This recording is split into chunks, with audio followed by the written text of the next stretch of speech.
Here are 5 things you may have not known about Abdul Sattar Edhi. His last act of kindness. Even as he laid in his deathbed, it was always Edhi's wish that his organs should be used to help another human being. However, due to his severe condition, only his eyes could be donated. His corneas were given to 2 blind persons who got the light in their life back because of this one last act of kindness. In 1982, Edhi was invited to a party hosted for the Malaysian Prime Minister in Karachi.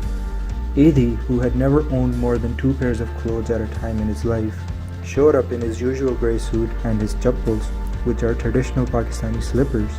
However, he was asked to leave by the protocol officers at the event because he did not meet the dress code.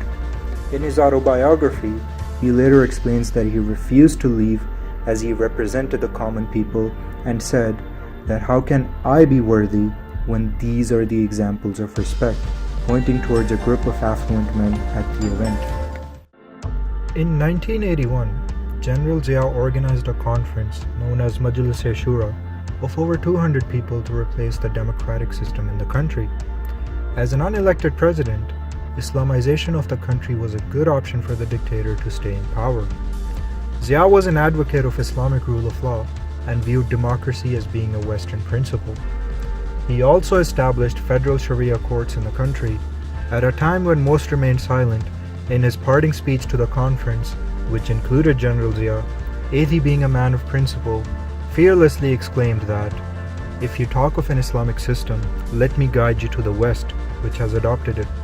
As Islam instructs discretion and charity, only collective welfare can provide cover as well as maintain public respect." The simplicity of Abdul Sattar Edhi, his emphasis on saving money, and struggling for those who deserve the most are qualities that are also found in another great leader of the subcontinent. While they were both born nearly half a century apart, there is no doubt that they are very similar in their vision without ever losing sight of the bigger picture.